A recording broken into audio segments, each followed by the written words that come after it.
Hey guys, this is Fight Commentary Breakdowns. Very special guest. This is Brady, tuning in from Canada, so awesome Canadian viewer. And Brady does Jeet Kune Do and Filipino boxing. So welcome, Brady. Hi, thank you. And tell me about, how did you find out about Fight Commentary Breakdowns? Was it one video or a few videos? Maybe a year ago I kind of found out about it. I think I watched one of the Shu Xiao Dong videos.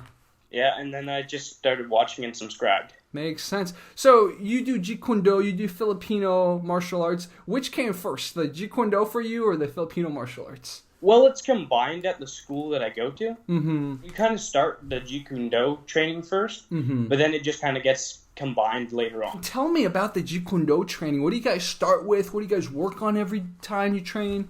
Well, like a lot of people think it's like a lot of Wing Chun forms, but we actually focus a lot on practical applications and like how to properly kind of apply it.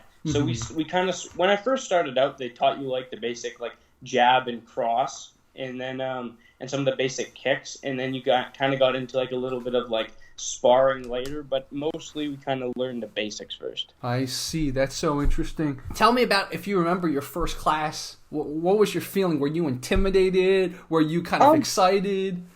I was really excited, and I felt really welcome. Like, the teacher's a super nice guy, laid back, and the whole class was just super nice, and they're really willing to go easy and train really nice with you. It was a really good experience. Nice. Do you know what the lineage of the Jeet Kune Do you guys do is? Yes. Well, we learn, like, the guy who teaches me, he learned from Bruce Lee's first student. His name was Jesse, I think. Yes, Jesse. He learned from him, and of course, Jesse learned from Bruce Lee. Wow, that's pretty cool. So that's your lineage. Bruce Lee to Jesse to your coach, and then you. That's awesome. So when in your training did you start learning the Filipino aspects, the Filipino martial arts? Well, you kind of learn it a little bit later on, and it kind of joins in. And, like, we also learn, like, the stick fighting, too, a little bit. It's not purely boxing. But they kind of added on, like, maybe 6 months into it. Like, I've been training for, like, two to 3 years, and they kind of started it in, like, 6 months range. That's pretty cool. What do you like better? Do you like the bare hand? Do you like the stick? Tell me about it. I personally like the bare hand better, and it's, like, a lot of fun to do sparring, and I spar with some of my friends and my brother. And I really enjoy that. But the stick fighting, it's really fun, and it teaches you how to protect yourself with the stick if you got into a stick fight kind of thing. Exactly. And it teaches you some really neat blocks. Like, that's what I find the most. And it's like it's similar to, like, I guess you could say sword fighting, but it seems more interesting to me. Yeah, exactly. You train this martial art, and do you guys spar at the end of every class, or is it kind of there's special classes for sparring? Well, they kind of just incorporate it every once in a while, and, like, it's just kind of, I guess it's up to the coach. He just kind of picks when we spar, and, like, and I mean, we don't do super hard sparring, just kind of light sparring, and so I mean, we do it probably once a week maybe. I see. Okay, that's cool. A lot of what you've been telling me about the Jeet Kune Do you're learning, a lot of it's self-defense focused, kind of like. So do you guys do like scenarios, like, okay, what if someone comes at you this way or stuff like that? Yeah, we do lots of that, and like knife defense too. It's focused a lot on like self-defense, because that's kind of what the purpose of Jeet Kune Do was. And like we do lots of scenarios and lots of practicing. If a guy comes at you with a haymaker, how to block it, or a knife or a stick, and later on they even teach you, like, if someone was pointing a gun at you, kind of what to do if you're being robbed and stuff. I see. Is there any kind of like scenario or situation that you've trained in that like surprised you? Like how the mechanics or the explosiveness or the violence of it worked or anything? Yeah. The knife defense, like if someone puts a knife to your neck and how to disarm and get away, it's like it's just quite more violent than I expected. You stab the guy with his own knife and stuff, and it's just kind of that surprised me a little bit. I see. How does that scenario work? Well, when you first learn it, of course, it's just kind of like compliance. But then later on, like, once you practice the move a little bit and you kind of got the feel for it, you try it and make sure you could pull it off effectively. Wow. And make sure, they're putting pressure, trying to actually do it. And of course, you don't block it every time, but eventually you'll learn how to properly. Yeah, exactly. I think you said something really important also, which is that, sometimes You're not going to get it every time, right? That's something to always be prepared for. It's just like, never feel like some technique you train, it's always going to work, especially there's so many X factors on the street. Oh, yeah. And like a lot of people don't realize when you're defending from a knife, you're probably going to get cut. Yeah. That's the reality of it, and that's what they teach us there. Like they tell us, if someone's holding a knife, to your throat, you're probably going to get cut. Maybe, but you're like, it's better than dying from exactly. If they're gonna try to take your life away, you might as well try to defend yourself, right? If all they want is money, probably just give them money. But I know that's what they say. They say if they're trying to rob you, the first thing, give them your money. But this is what you do if they're not trying to rob you. Yeah. What is martial arts like around you? Do most people train at your school? Do most people train karate or MMA? Tell me about that. Well, there is a good MMA school around, and there's a few guys that do that. But mostly, I see like there's karate. Like that's the biggest thing around here. There's so many guys that are practicing karate. That's like Shotokan karate. So interesting. I guess it's the influence of Karate Kid and stuff like that, or maybe just karate had a head start in the U.S. with all the schools because Japanese population, right? I don't know. Yeah. It's so interesting that it's always Taekwondo and karate in many places. Oh yeah. I kind of started martial arts like from kind of like watching a Bruce Lee movie and also the Karate Kid, because like it just looks so cool. And then I kind of like I don't know. I ended up doing Jeet Kune Do instead. I thought it was more practical.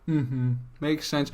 Does your school ever kind of like cross train? Like they go to other schools or bring other schools over and like do seminars or like spar those students or anything like that?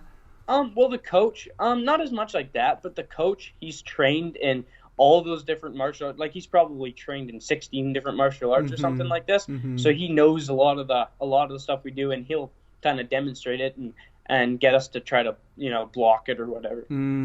That's pretty cool. Wow. What is your favorite drill or your favorite move to practice in class? Well, I like parrying when someone's punching and you just kind of break through their guard. And that's my favorite to do because I feel like it would really work. And like I've kind of tested it out in sparring. And it's probably my favorite to do and you can do it so fast, like the drill. And you kind of pull each other around and you just it's just kind of fun. Wow. Okay. So you've been doing martial arts for a few years now.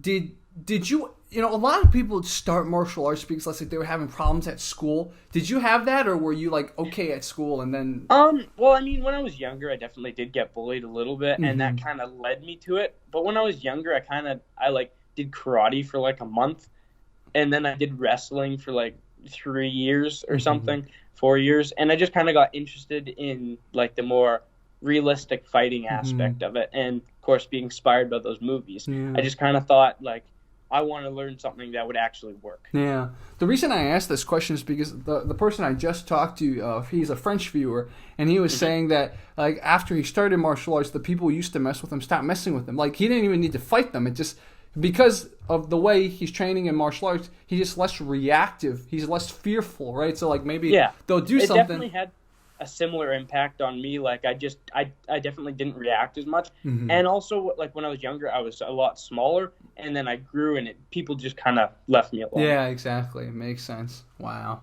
What about your family? Like, are your family all martial artists? Are you and your brother the only ones? Yeah, I think me and my brother are pretty much the only ones. Like my dad, he likes boxing, and same with my mom, but they never trained. But like my brother, he's been doing wrestling for like 5 or 6 years now. That's fun, right? Sparring. Yeah. Like your brother's mostly a grappler, so like if you guys spar, I bet there's some interesting things you guys can see. Oh, it really is. It's really neat because like I can really test some of my jiu-jitsu on him. Because like also I forgot to mention that we do have a little bit of jiu-jitsu as well, and to practice against a grappler, and I can kind of try that against him a little bit. It's interesting. And also the striking, like he can punch super fast, so it's kind of neat to try that. But as soon as he gets me in a hold, it's kind of hard to escape. Makes sense. So he wrestles kind of for the school team, right?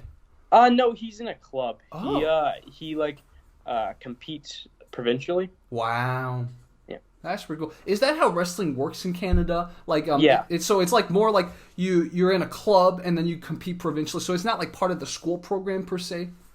Well, in private schools it is, but in a lot of public schools they just kind of stopped. I think it used to have wrestling teams. Like when I first started going to like high school, they had a wrestling team for a little bit, and then it just kind of fell apart. And but mostly it's clubs around here. That's so interesting. See, that's the difference between Canada and America, because in America, wrestling is probably one of the biggest sports, especially in some of the more Midwest type of farmer communities. I was blessed that my school literally had every club. If you wanted to start a club yourself, you could do that, but not every school had that, right? A lot of schools in the Midwest, I was talking to an MMA fighter this morning, basically where he grew up in the Wisconsin, Minnesota area. Most people in high school, all they could do was wrestling, so they just wrestled. So it's so interesting that in Canada, there's not really wrestling in school. If you want to do it, you do it in a club. But in public schools in America, it's most people wrestle. It's so interesting. Yeah.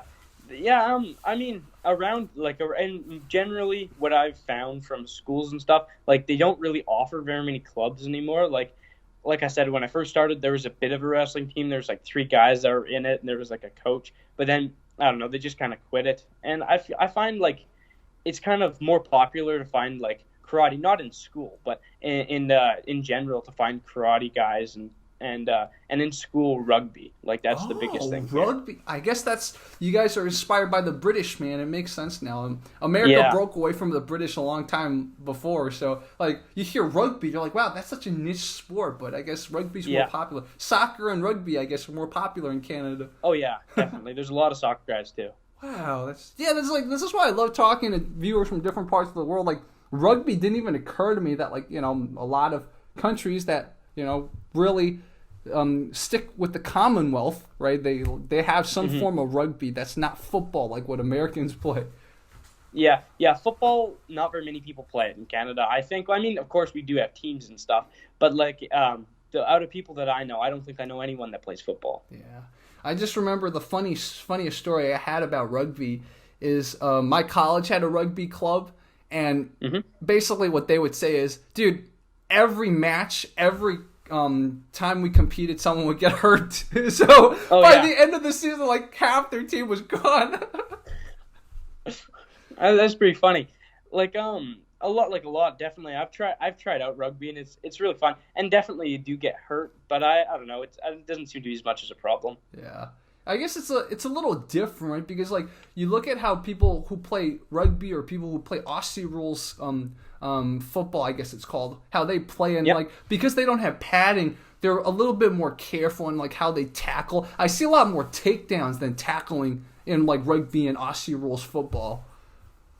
Yeah, it makes sense. When you have all the pads, it's I don't care, boom, even though you're still concussing yourself, but you don't feel it because you think you have armor on you.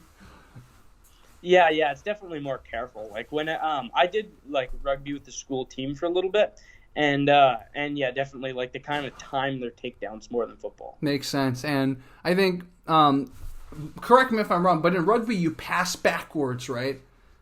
Yeah, you do, yeah. So I think that's a little bit more controlled, too, because it's instead of, throwing it at someone and, he's catching, boom, he gets, hit. There's nobody, there's no enemy or opponents, whatever you call them. If you're passing backwards, right, it's more safe for the receiver. Yeah, definitely. Wow, that's pretty cool.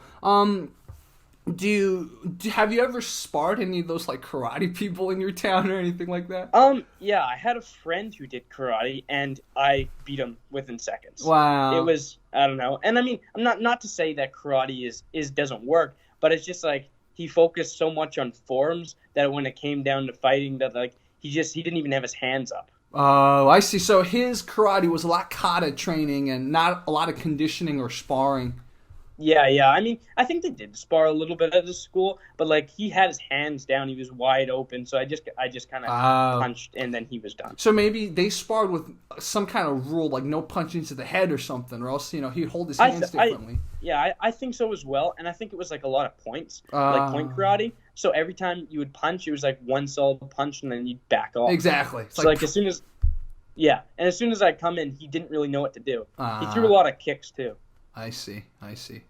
And then you just went and just pressured him, and it's Yeah, exactly. Wow. Yeah, and it was a light spar, so I mean, I wasn't going very hard, but you could just kind of see the fault, I guess you could say, in what he was learning. Exactly. Yeah, the holes or flaws, etc. Wow, that's so interesting. Did he come over to your school after that? Well, I think he actually started training in kickboxing after that. Yeah, well, because he just he felt like his system wasn't really effective. Yeah, that's good. I mean, it takes a lot of humbleness to do that too. I mean, it really does. Yeah. Yeah. There was this other viewer that I was talking to about a week ago, and he was showing me his Wing Chun curriculum, and he could, like, deep down in he could tell it wasn't working, but like he didn't want to stop. And I was just like, maybe this is not effective for you. So, but I don't blame him, because in psychology there's something called a sunk cost, right? The more you put into something, the more you're like, maybe I'll get something out of this. I mean, why do people stay in bad relationships? Why do people stay in bad jobs? It's the same thing. Sunk cost by it. It's a psychology concept. So, yeah. I know, like, when I trained karate for like a month, like I said, I ended up quitting because I was just like, I'm just not doing anything, and they're kind of like handing out belts. Yeah. Like, I got my I guess white belt, I don't know, but they just gave it to me, and I'm like, I didn't practice really like we practiced. And I mean, it just wasn't for me. I see. Yeah, makes sense though. I guess you would call that a McDojo a little bit. Yeah, that's what it was. Wow. Have you ever had any other McDojo stories? I don't really think so. Like, I mean, there's been people that I've trained with that their stuff didn't work. But I haven't really encountered too many. In a way, that's good. It's like, it's almost a blessing if you haven't encountered a lot of McDojo. It makes for fewer funny stories, but the good thing is, you know, you get your training on track sooner in life. Exactly. Yeah. I mean, there's been guys that have gone, like, joined my MMA that have come from backgrounds and other stuff, and I've met some of those people. And, I mean, their stuff didn't really work, but they knew how to throw a few punches or something, or kicks. Yeah, exactly. I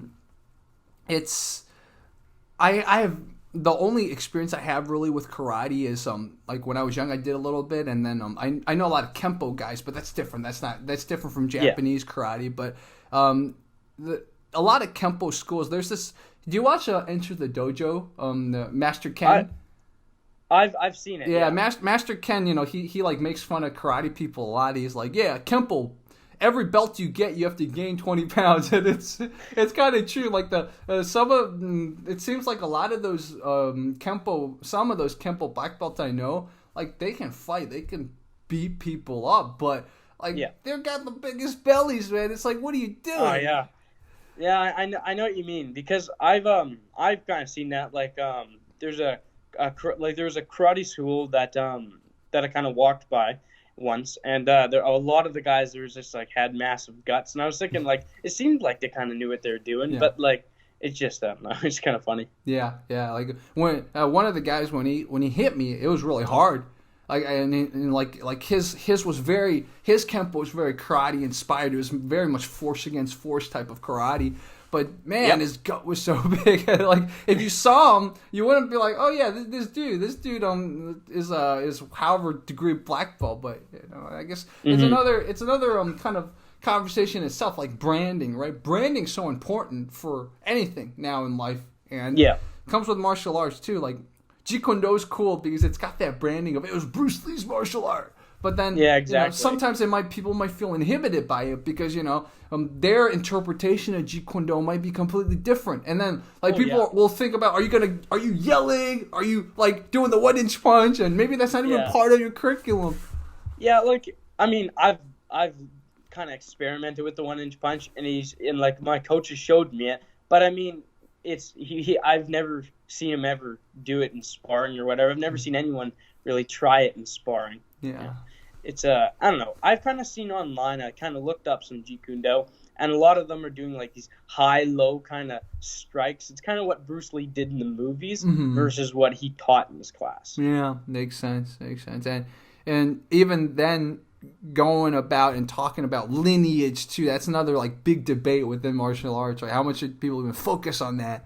You know? Like, some people, you feel like sometimes people who let's say they can trace their lineage back to some Japanese martial art, some Chinese martial art or something, they'll really try to like emphasize like those words, those foreign words yeah. that appear like they know stuff. And half the time those words were not even incorporated correctly when it became whatever martial art they're training. Like, Kaiju Kembo is a very legit martial art, but a lot of the Kaiju Kembo, they borrow terms from Kung Fu, and they don't make any sense. And I remember one time I was talking to a Kaiju Kembo guy, I was saying it the way it should have been said, and he corrected me. I'm like, I know you know the move, but I'm telling you how it should be said in Chinese. And he's like, oh, okay. But I'm like, like, people shouldn't get caught up in that stuff. Like, why did you correct it? Like, what am I doing? Disrespecting your art by saying it correctly? But it's like, people get caught up in the branding stuff so much.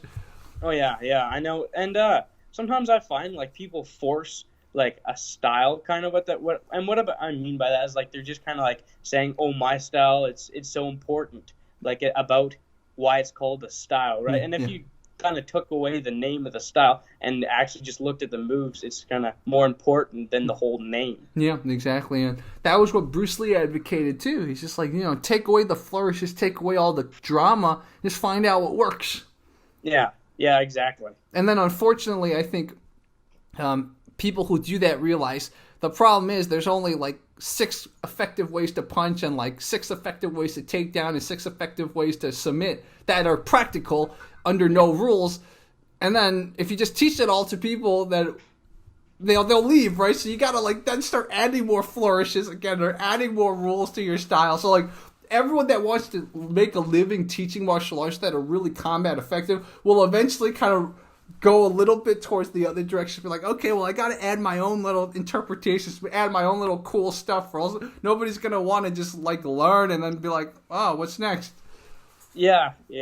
And I know exactly what you mean. Yeah. Because like I don't know. I've seen some moves that they've done that are like kind of flashy, but then he kind of shows you how to pull them off or set them up. But he did like, I can definitely say like my coach, he doesn't like head kicks and stuff that are kind of flashy. Mm-hmm. He doesn't like a lot of the taekwondo kicks or like the karate kind of punches, and he doesn't really like the chambering of certain things. And I kind of understand that because if you're kind of have one arm down, the side of your face is completely open, so it's kind of like reality versus fantasy. Yeah, exactly.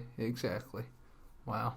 So, you mentioned before we started recording, you might one day want to teach martial arts or something. Was that something you've thought about for a while, or is that something that kind of just recently emerged in your mind?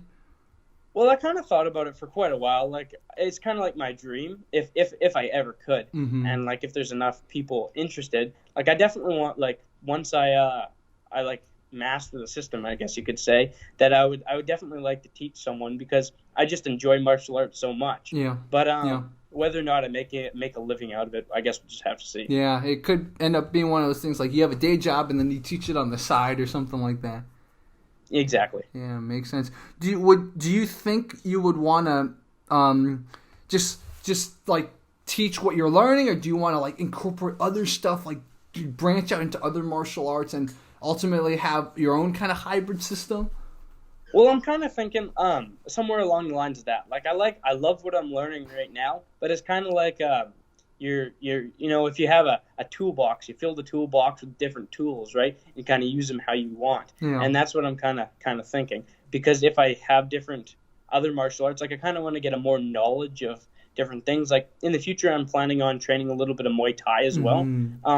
Because those guys, like they have some solid kicks and stuff, and I kind of want to experience that and spar with some of those guys. Yeah, exactly. And like I remember the whole concept of like a headbutt. I know in Jeet Kune Do there's headbutts, but like before I discovered that headbutts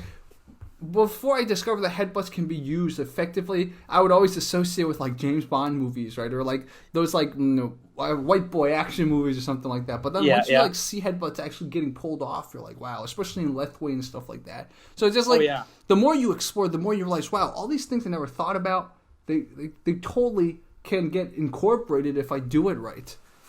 Oh, exactly. And like as long as you know the basics, you can pull off some of these interesting things, some of these cool throws and arm locks and stuff that are like from some flashy systems, I guess you could say, and that can totally be incorporated in it, but it can't just be your whole base. Yeah, exactly. That's what I Like think. your foundation, your base has to be like 100%. It has to work 100% before you start adding on stuff that might work 2% or 3% of the time. Because if you only have stuff that works 2 or 3% of the time, then 98% of the time you're getting knocked. But oh yeah, exactly. Unless you catch it perfectly, right? Yeah. It's crazy. It's like, for example, Tony Ferguson. Everyone always talks about, oh look, but he does Wing Chun. Anderson Silva, he does Wing Chun, man. But, oh yeah, I know, yeah. You know, it's not like that's what they base their styles on. Their styles, you know, they got the kickboxing and the jiu-jitsu and everything, and then maybe they'll add some flourish to intimidate or taunt. But they're not relying on it in a fight. Yeah. And like, I think, like, Wing Chun could be applied to stuff, but it can't be your only martial art, in my opinion anyway. Yeah. Like, you see, like, a lot of those guys just not winning, but they're kind of, like, pushing too far forward and raising their chin and stuff, and they're not doing any other kicks or any of their traps. They're just punching with chain punches. Yeah, exactly.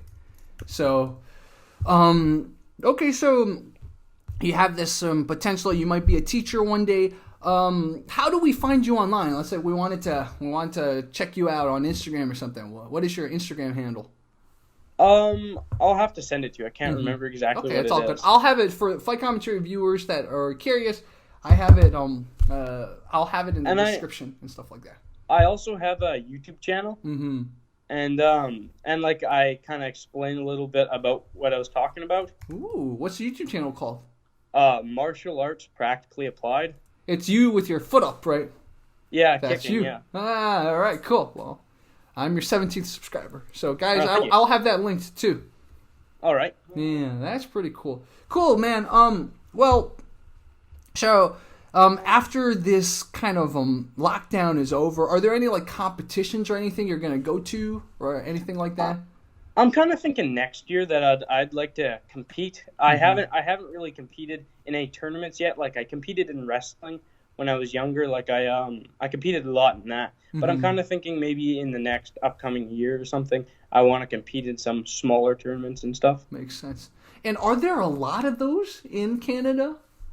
Well, I don't think as much as in the United States. Like in Canada, it's, I don't know, kind of, there's like a boxing tournaments and stuff that you see more, and a lot of wrestling tournaments that you see more than rather kind of like MMA kind of tournaments, or kickboxing tournaments. You don't see them as much, but there definitely are some, and in the bigger cities, there's definitely more. Yeah, it makes sense. It makes sense. It's just, I don't know how many viewers I have that are Canadian, but I know American viewers often have certain stereotypes of Canadians, and I think one of the funniest things I learned about Canada is like you know how in America we like to portray a certain type of American, like the George Bush type of American talking like this. The equivalent of a Canadian, that type of person, they talk with a British accent. It's really funny. Someone told me that. I was like, whoa. So in Canada, that type of what you would call, I don't know what the word I would use now because, you know, I don't want to get in trouble with YouTube, but that type of association in Canada, those guys have the British accents. And Americans associate the British accent with like super fine polished type of thing. Yeah. In Canada, like especially in like Alberta, there's lots and lots of people like that, and I've seen some of them, and definitely they're the equivalent of like from someone from the southern states. Yeah, exactly. But they speak with a British accent, and it's so mind blowing. Like imagine someone like the same exact type of mentality, the same exact type of like dress, same exact type of like thinking, maybe with a gun, and then they're like, instead of talking like this, you know, like talk with a British accent like that. It's so weird. Yeah. It's like, I mean, it's not quite like pure British accent, but it's kind of like a modified British accent, I'd say. So interesting. Wow. Yeah, the more you know, man. For those of viewers who've never known about that, now you found it out from Brady and I's conversation. When I first found that out, I was so just like mind blown, man. It shows, going back to the conversation about branding, and also part of branding is like mental heuristic stereotypes, etc. Like always question your own like stereotypes too, right? Yeah. Man. Yeah. That's crazy. Well, dude, Brady, do you have anything else to add while we're on camera? Well, I'd just say that like train your martial art to the viewers, train your martial art, continue doing it. And if you find that it's not working as much, try other things. Like, you're not just limited to one style. Yeah, I think that is so important. Like, a lot of martial art dojos, even like legit ones, because the thing is, even like very legit MMA gyms or legit BJJ gyms, sometimes they just don't work for your own body type, or they don't work for your own personality. So it doesn't mean what you're learning is ineffective. It's just the person teaching you is not effective, right? Yeah. And exactly. The thing is, like, it's okay. It's okay if some world champion is not teaching you well. It's your life, Don't feel bad about it. So, like, where I'm going with this is, even those schools will sometimes lock you in with a contract or something like that. Mm-hmm. Going back to the sunk cost bias, maybe you'll lose $200, but it's probably better just to lose those $200 and go to another gym that works better for you than to take those $200, waste another month, maybe potentially get hurt, or whatever, and stray in your martial arts journey. It's like, I love what Brady said. Like, if you feel like it's not working for you, just try new things. Literally, try new things. Yeah, exactly. And, like, I've seen a lot of martial arts, and I've kind of seen them performed and seen people test them and stuff and sparring and stuff.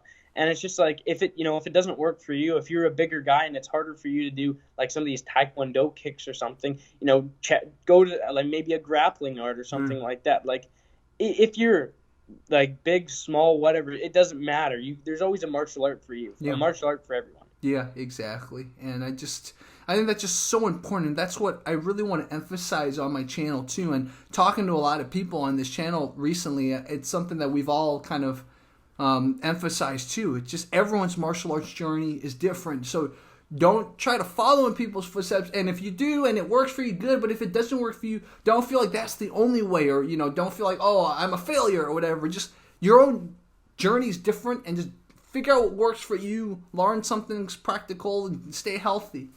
Yeah, exactly. And like, find your own path. And like me doing Jeet Kune Do and the Filipino boxing, I'll probably do that for a while, but I'm also gonna, like I said, do a little bit of Muay Thai and stuff, and kind of see how it compares to some other styles. Yeah. Because like I've seen it work and all this stuff, and I know it works, but I want to kind of test it. You know what I mean? Yeah. And like, I've done definitely some sparring with other martial arts, and I find it just the most interesting thing. Like with some of these grappler guys, they're just so good at grappling, and I find some of them can really effectively dodge punches and just get the takedown right away. Yeah. And that stuff is really intriguing. Yeah, absolutely. So another great lesson is just try to cross-train. Do it safely, of course. And I think one of the quickest ways you can start doing it safely is if you have a friend that you trust that trains in something else, you guys can just get together sometimes and chill. Like, I have a friend who's been boxing for more than a year. So once this lockdown happens, I want to... I've been training boxing a little bit too, right? So I want to learn from him, but also I want to grab him when he's not used to it and see how he reacts, just because he's never trained any grappling. So I want to see what happens if I grab him. How would a pure boxer react to me grabbing him? Yeah. Or what if, like, I do some people call it the sissy thing. I just sit down and see how he reacts. Is he going to try to attack me or try to get into my guard or something? Like, these are things that it's fun to test out. That'll definitely be interesting, yeah. But do it safely, of course. Yeah. I've done a little bit of like cross training with some of my friends and stuff. I have a friend, like I said, the guy that does karate, and I had a few other friends. One guy I know that he does taekwondo, and I always thought, some of these high kicks, they're kind of hard to pull off because you don't have the speed and whatnot. But this guy could kick so fast. Wow. It was so hard to dodge some of those kicks, and that was a great experience for me. Yeah, exactly. Dude, Brady, this was a great conversation. Let's bring you back soon. We can find more topics, and for viewers that have questions for him about his Jeet Kune Do training or stuff, let us know. And since Brady, you have your own channel, we can in the future when you upload more videos, we can talk about them too. So, all right. So yeah, let's do that. And for all Fight Commentary viewers, if you have any questions about Canada, about martial arts in Canada, about Jeet Kune Do, about Brady's training, leave them in the comments. You guys will have his channel too in the description and pinned comments, so you can go there, ask him too. Like always, I will tell every viewer, just be nice about it, be constructive. usually the anger is directed at me, but because I've been bringing a lot of people on, inevitably we'll probably get some like keyboard warriors talking smack. But guys, try to be nice, and if you can't be nice, just try to at least censor your words, because if you don't, I will have to be forced to take your comments down because YouTube's been cracking down on a lot of that stuff. Cool. Yeah, Brady, well, man. Thank you for that. Thank you for the conversation. It's been really fun. Absolutely. I'll stop recording now. We can continue talking a little after this. But Fight Commentary Breakdowns out. Go check out Brady's channel.